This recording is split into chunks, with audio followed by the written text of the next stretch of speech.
Okay guys, so next let's discuss about the fourth quantum number, which is spin quantum number. Okay,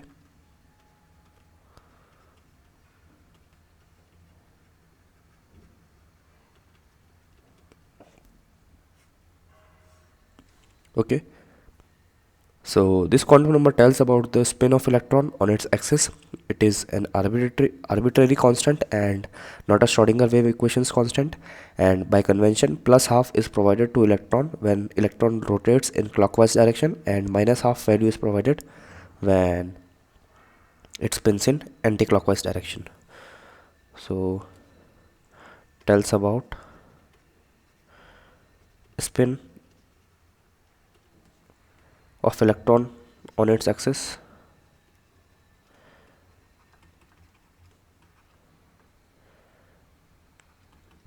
Okay, next, it's a arbitrary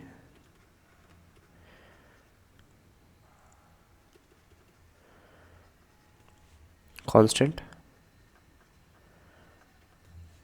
and not a Schrodinger wave equations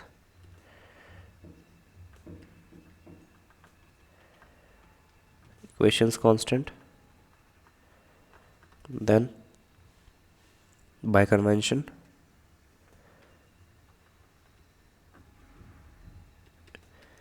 plus half to electron with clockwise spin direction,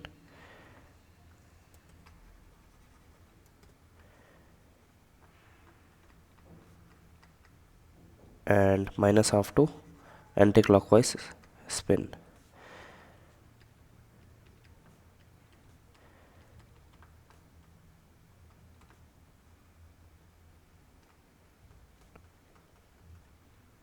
Okay, so just writing it again, that for clockwise we would have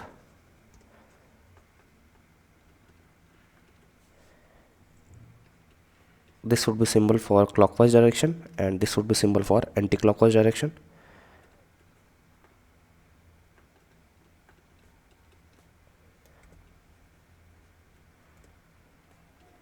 Minus half. Okay, so this quantum number also measures spin angular momentum of electron. Okay,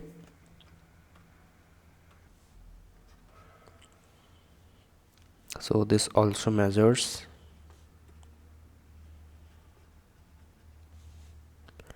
spin angular momentum of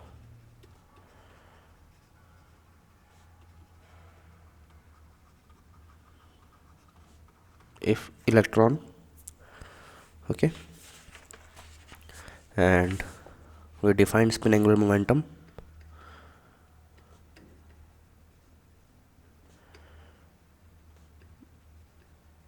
as h upon 2 pi under root of s into s plus 1.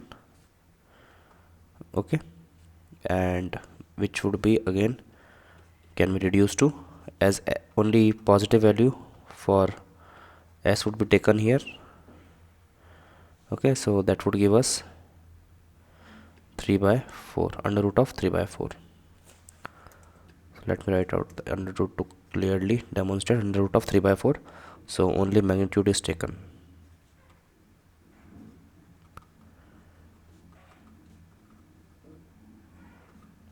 Okay,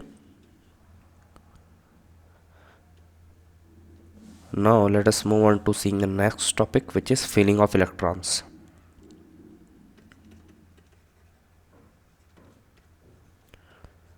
Okay, so under this let's discuss the first topic, which is Pauli's exclusion principle.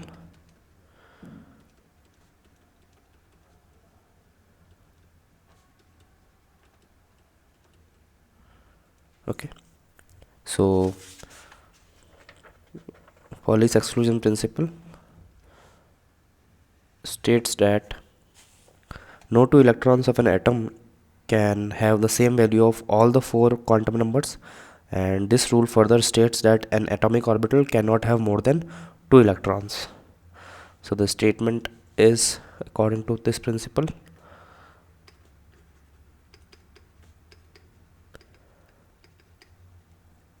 No two electrons of an atom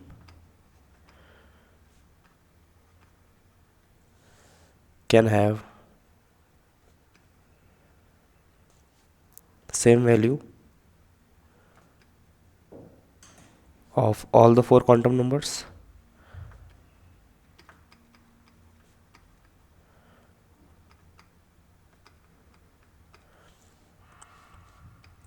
And this rule further states that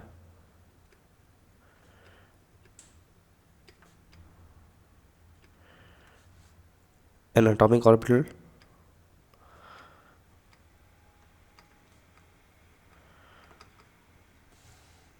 cannot have more than two electrons.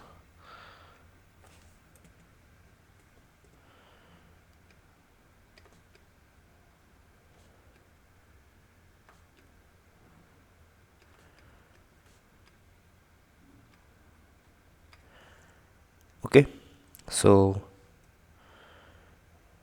let's say an example for Li atom.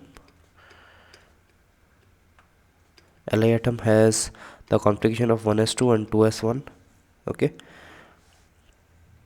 so for the first electron, let us see what are the values of quantum numbers. For first electron, we would have n equals to 1. We are talking about the first electron in 1s2. L equals to 0. M equals to magnetic quantum number is also 0, and S can be plus half or minus half. Now for second electron, let us see. So here n would be again equals to 1, L would be equal to 0, M would be equal to 0, and S would be again minus half or plus half. Depending on the value of the first electron, S will change itself. If the value of first spin quantum number for the first electron was plus half, then this would be minus half, and if it was minus half, then this would be plus half. And for third electron, why? Because rest of the first three quantum numbers for first and second would be same, so only difference could be in spin. For the third electron, n was 2, L is 0, M is 0, and S can be plus half or minus half. So this differentiates itself from the first two. Okay, since second is, we'll be seeing Hund's rule of maximum multiplicity. Second, we have Hund's rule of maximum multiplicity.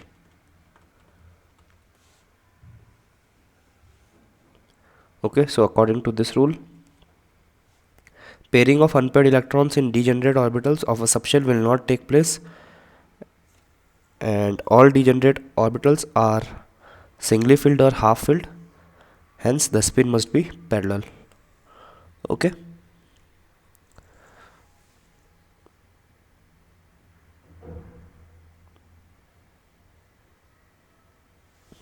so according to this rule, pairing of electrons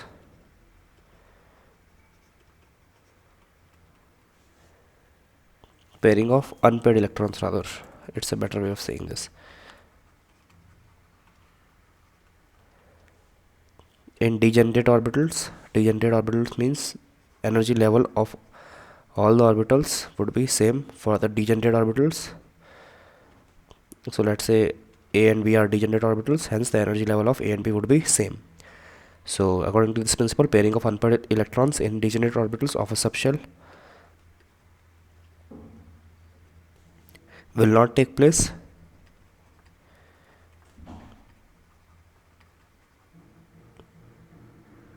until all the degenerate orbitals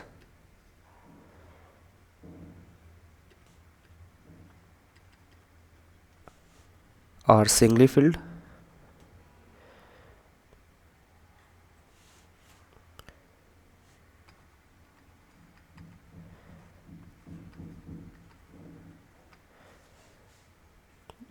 or half filled. We can also say singly filled as half filled.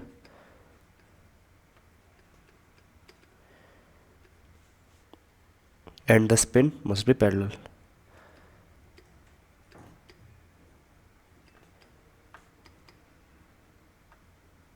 Okay, so we'll be seeing more on this Hund's rule, and then we'll be moving on off-Gauss principle in the next lecture.